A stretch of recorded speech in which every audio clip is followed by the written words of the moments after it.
Uma premissa é uma proposição, um fato inicial a partir do qual se inicia um raciocínio ou um estudo.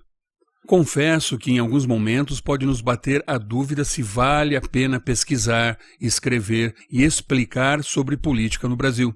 É como alguém já disse, jamais gaste seu tempo dando explicações.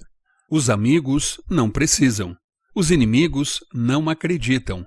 Entretanto, nos agarramos a um fio de esperança, acreditando que uma visão política verdadeiramente democrática e contemporânea possa resultar em algo bom, esclarecedor e, quem sabe, produzir um efeito transformador.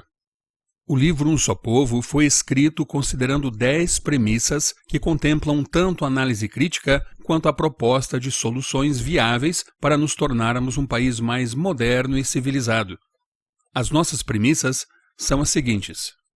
Primeira, o Brasil é um país de enorme potencial natural, industrial, acadêmico, tecnológico e humano.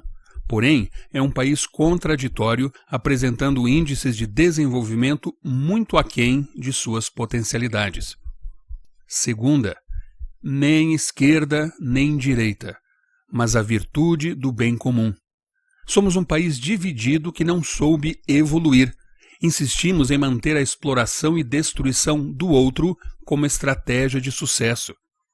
Na atualidade, temos ótimos exemplos de países que apresentam bons índices de desenvolvimento humano, liberdade econômica, baixos índices de violência e corrupção e, o mais importante, um alto índice de felicidade, pois escolheram a convergência de ideias e não o confronto e destruição alheia.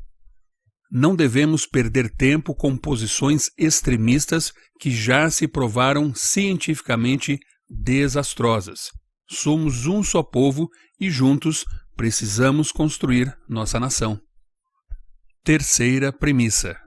A desunião do povo brasileiro atende plenamente aos interesses de uma nobreza política, composta de boa parte dos 3 poderes, empresas as mais variadas que orbitam ao redor do poder público, boa parte da mídia e até mesmo parte do povo brasileiro que, de alguma forma, acredita que se beneficia com este sistema perverso. Esta nobreza enriquece e se consolida cada vez mais com o caos político e social. Quarta, infelizmente, nossos políticos não têm representado os interesses do povo brasileiro durante a história de nosso país. Prioridade tem sido dada a interesses político-partidários, deixando claro que, nessa visão, o povo existe para servir e não para ser servido. Quinta, o povo que não sabe o que quer é levado para onde não quer.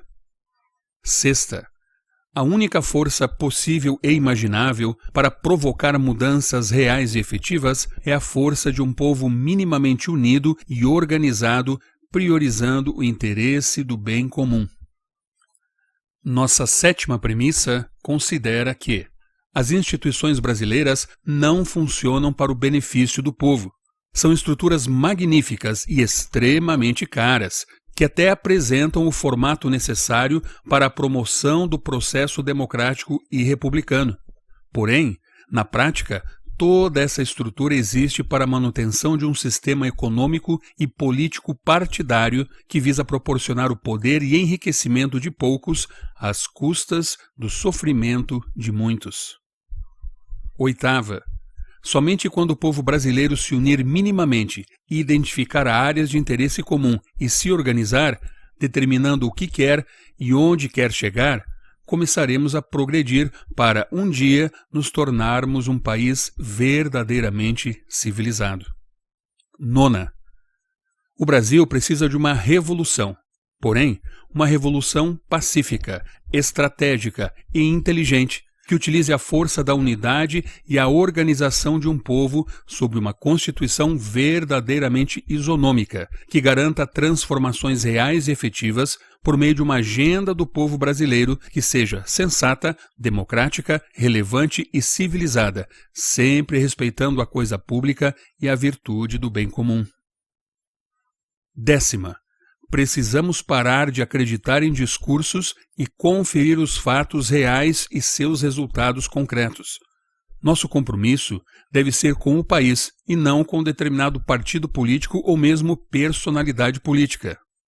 Precisamos ser mais pragmáticos e, de certa forma, utilitaristas.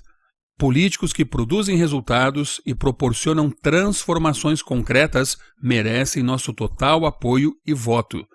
Políticos que vivem às custas da ilusão, miséria e esperança alheia, utilizando-se do populismo como única estratégia de gestão pública, devem ser desprezados e expulsos da vida pública por meio do sistema democrático vigente.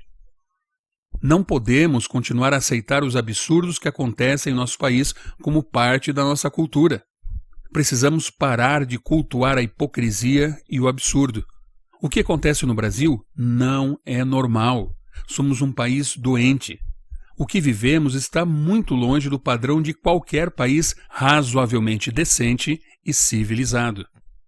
A solução é levantarmos a cabeça, olharmos para frente e seguirmos os bons exemplos que já se provaram cientificamente bem-sucedidos.